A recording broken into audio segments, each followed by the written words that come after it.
Ahoy folks, Craigo here from Pure Xbox, because in this video I'm super excited to share our final review of Metaphor ReFantazio on the Xbox Series X and S consoles. But before we kick things off, this review was written by PJ O'Reilly for PureXbox.com and adapted by me.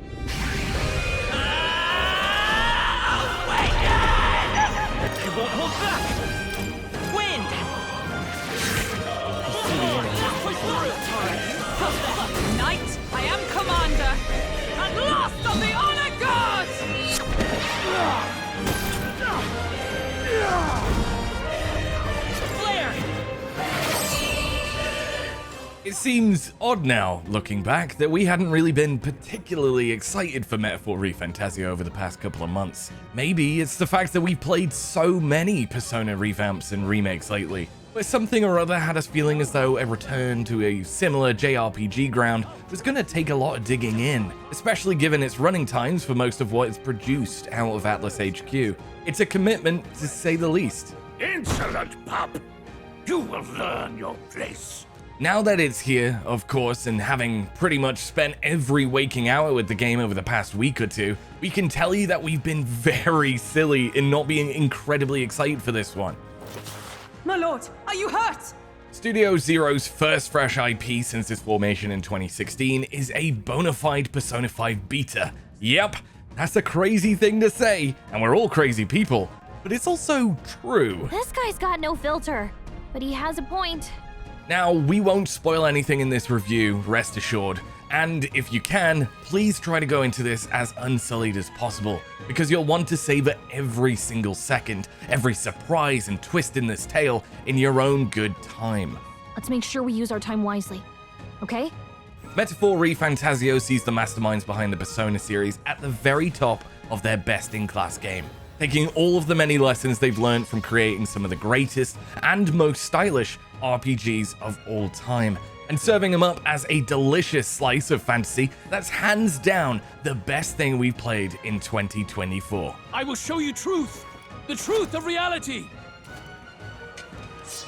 Set in the fictional land of Uchronia, the story here sees the player assume the role of a lowly elder orphan who decides to stand up and fight back against a corrupt system that's already murdered a king and now has the nation's prince, his childhood friend, in a magical infused slumber.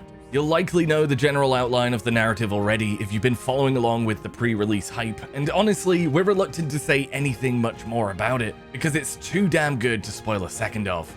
Who are you people? The truth, if you would. Expect high drama of the most JRPG kind though, and with a seat on Uchronia's throne open to anyone who can prove themselves to be the most popular candidate, well, Studio Zero manages to take the most outlandish of concepts and floating magic king face anyone, and work it into a conduit for a pleasing amount of politics, calls for equality, and of course, the smashing of corrupt authority. It's all wonderfully timely in the fights it picks, and even when it gives over to the usual long-winded JRPG spiel, which it does often, you can't help but be drawn in because of top-notch performances, writing, and character designs. Katharina, why are you in a gauntlet runner? 'Cause I'm in the running for the throne, of course. Isn't that why you're out here? It doesn't really hit out with any big political swings, mind you, but it does enough to feel edgier than most of the painfully apolitical stuff we usually served up in these very final days of humanity. Besides being a little lacking in this regard though, everything in Metaphor ReFantazio is executed with an imperious eye for detail, for slick and sexy design, and for core gameplay loops that keep you locked in and laser focused even as the campaign running time slips up and into triple digits. With the school setting and strict timetables of Persona ditched, for the most part, Studio Zero is free to get seriously wild, and some of the Hieronymus Bosch-inspired creatures you fight really are fantastically deranged. One early boss, as an example, has its heart on a plate above its head, requiring you to break its eggshell body. Careful, there's a dining room full of enemies inside. Before using your party of 3 to beat the crap out of its exposed blood pumper. And that's just for starters, mate. Speaking of beating the snot out of someone's vital organs with a bunch of your mates, the combat here is also the best we've seen from this particular bunch of devs, which in turn means it's the best in JRPG land. fact. It's all very Persona at its outset, with turn-based shenanigans that once again see you give in free reign to skip between protagonists as you line up attacks, choose when to brace for big impacts, balance magical buffs and debuffs, or hit out with MP draining screen shakers. That's the last of them! The way's clear! Your current party members can be moved around to form front and back lines in a fight formation, stick weak healers at the back and all of that. And the UI and flow of battles will be pick up and play for the most part to anyone who's played through any of Joker's most recent adventures. As in Persona, your party members also possess the ability to transform into powerful versions of their inner spirits, known as archetypes this time out, which are basically big metal robot things that can smash stuff really good.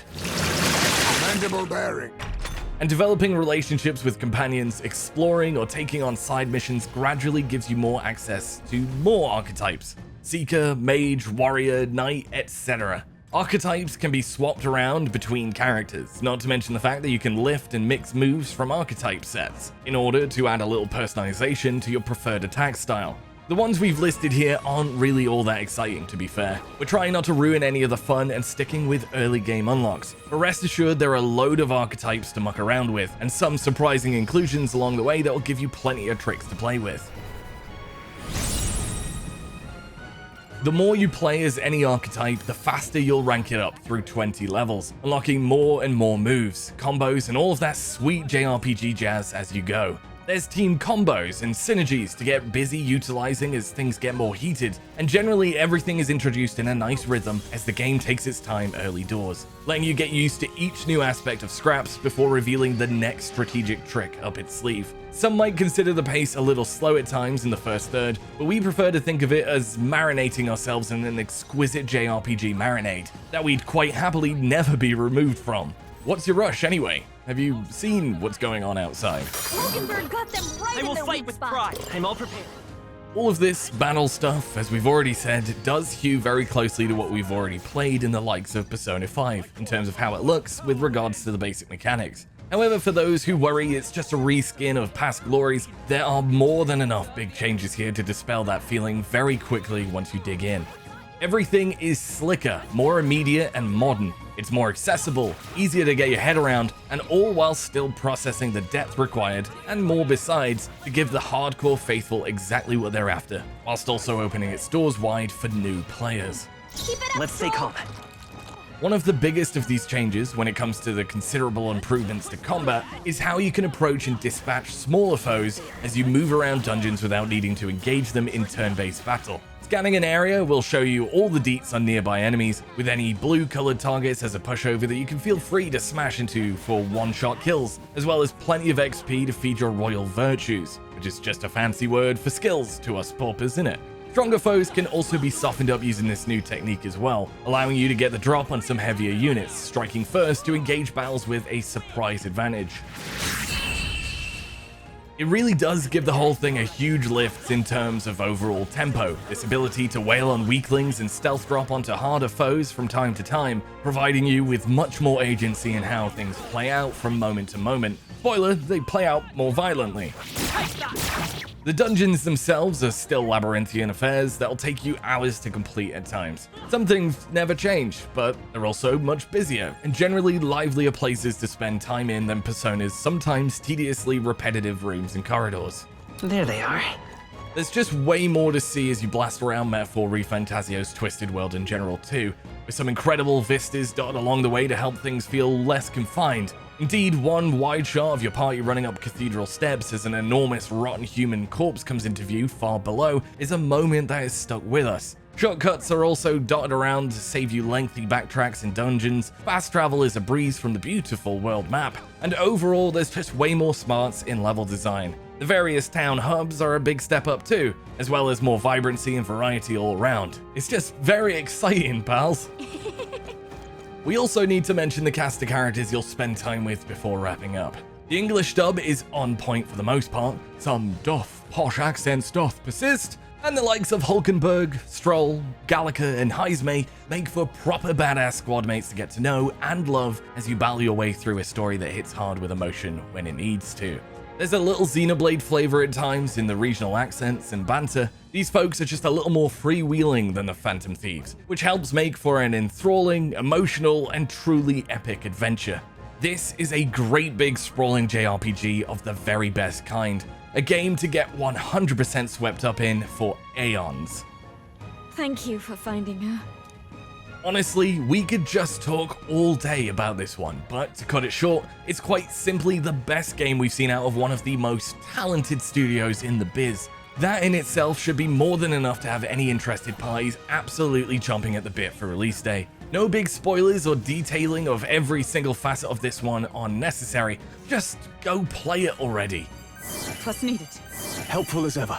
Finally, and in terms of performance on the Series X, Metaphor ReFantazio is as slick as it is beautiful in both quality and performance modes. We've pretty much just stuck with quality mode the entire time as a result, and experienced nada in the way of bugs, stutters, or anything else, leaving us free to swish and swoosh through the game's ultra stylish menus and battles. What now?